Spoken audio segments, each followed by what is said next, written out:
High बंधुरा welcome and welcome back to the channel. आबारो तोमादेर सबाइके এই চ্যানেলে জানাই স্বাগত। তো আজকে অনেক দিন পরে আরেকটা রেসিপির ভিডিও নিয়ে এসেছি। এর আগে তোমাদের সাথে নরমাল চিকেন স্যুপ অনেকবার শেয়ার করেছি, তো আজকে শেয়ার করব chicken sweet and sour soup with vegetables. সামনেই আসছে তোমার হচ্ছে শীতকাল, আর শীতকাল মানেই কিন্তু স্যুপ খাওয়ার একদম আদর্শ সময়। তো চলো দেরি না করে দেখে নিই প্রথমে কি কি উপকরণ লাগবে, সেগুলো তোমাদের দেখিয়েই দিলাম।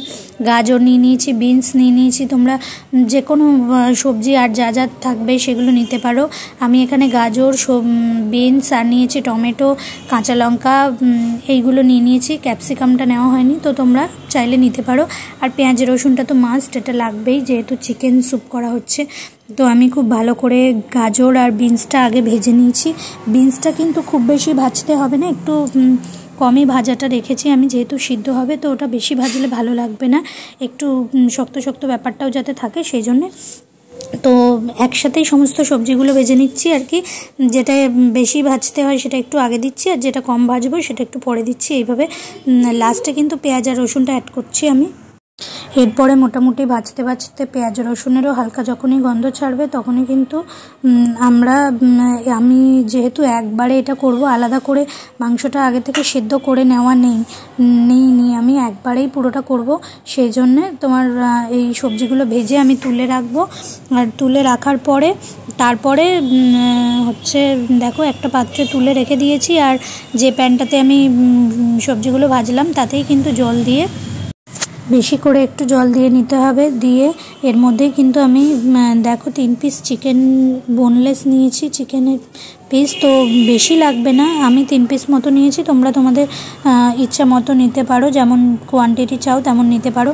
তো দেখো এটা মোটামুটি সিদ্ধ হওয়া কিন্তু শুরু হয়ে গেছে। আর এখানে আমি দেখো এটা নিয়ে নিয়েছি গোলমরিচ গুঁড়ো করে নিয়েছি, আর সাইডে একটা পাত্রে আমি নিয়ে নিয়েছি জল, আর এই জলের মধ্যে কিন্তু এই যে কর্নস্টার্চটা আমি গুলে নেব। মোটামুটি এই চামচের পুরো ভর্তি 2 চামচ মতো আমি নেব, যেহেতু একটু কম সেই জন্য 3 চামচ নিয়েছি। তো 2 চামচ মতো তোমরা আন্দাজ মতো আর কি দেবে, যেরকম কোয়ান্টিটিতে বানাবে স্যুপটা সেই অনুযায়ী দেবে, তাতে কিন্তু স্যুপের মানে ঘনত্বটা বেশ গাঢ় হবে। আর এই কর্নফ্লাওয়ারের মধ্যেই আমি দিয়ে দেবো সয়া সস, যেহেতু এটা সুইট আর সাওয়ার স্যুপ সেই জন্য সয়া সসটা কিন্তু এর মধ্যে মাস্ট। সয়া সস দেবো, আর একটু টমেটো কেচাপও দিয়ে দেবো। তো কিষানের টমেটো কেচাপটা আমি এখানে নিয়েছি, আর নিয়েছি সয়া সস, এগুলো সবগুলোই কিন্তু আমি ওই কর্নফ্লাওয়ারের সাথে একসাথে আর কি গুলে নেব।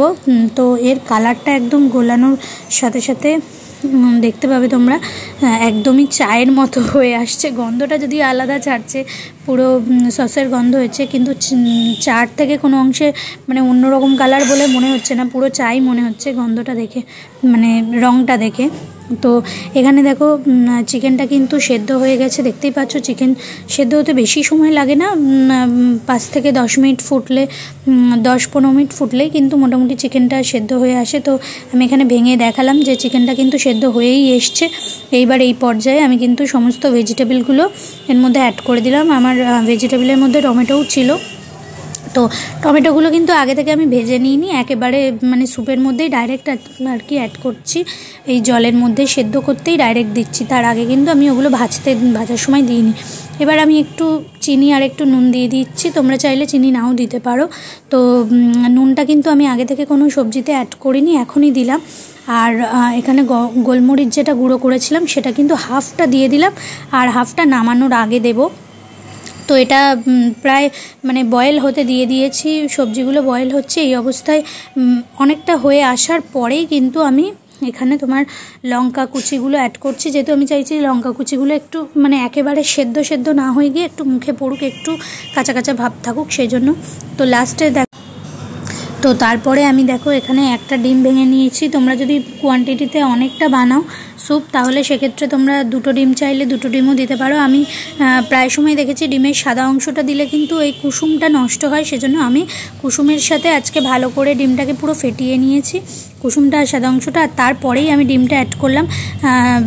কিন্তু এইভাবে করেও কিন্তু আমার ডিমের সেই কাঁচা গন্ধটা যেটা লাগে তোমার কুসুমের জন্য সেটা কিন্তু লাগেনি। তো তোমরাও চাইলে এইভাবে ট্রাই করে দেখতে পারো, যেহেতু এর মধ্যে পেঁয়াজ রসুন তাছাড়া তোমার সস দেওয়া আছে, কাঁচা গন্ধটা কিন্তু অতটাও লাগছে না, মানে টোটালি লাগেনি। তো তোমরা চাইলে দিতেও পারো বা স্কিপও করতে পারো। অ্যাকচুয়ালি ডিমের সাদা অংশটাই দেওয়া হয়, কিন্তু কুসুমটা নষ্ট হয় বলে আমি আজকে দিয়ে দিলাম এর মধ্যে। আর তারপরে লাস্ট পর্যায়ে আমি কিন্তু ঠিক নামানোর একটু আগে কিন্তু এখন আমি তোমার কর্নফ্লাওয়ার যেটা গোলা ছিল সসের সাথে সেইটা কিন্তু অ্যাড করে দিলাম। আর দেখছো বেশ ঠিক হয়ে এসছে, এবার দেখতেই পাচ্ছ অনেকটা গাঢ় হয়ে এসছে দেখো। তো খুব বেশি কিন্তু সবজিগুলো সেদ্ধ হবে না, একটু মানে তোমার পুরো আস্ত আস্ত আছে, আবার গালে দিলে মানে নরম নরম হয়ে যাবে, এরকম পর্যায়ে কিন্তু আমি রেখেছি আর কি সবজিগুলো। তো লাস্টলি আমি অ্যাড করছি ধনেপাতা। ধনেপাতাটা দিয়ে আমি বুঝতে পারছিলাম না কীরকম গন্ধ হবে, কিন্তু গন্ধটা ভালোই এসছে, তোমরাও অ্যাড করতে পারো। ধনেপাতাটা দিলে বেশ সুন্দরই একটা গন্ধ আসছে। আর নামানোর আগে বাকি গোলমরিচের গুঁড়োটাও আমি দিয়ে দিয়েছি।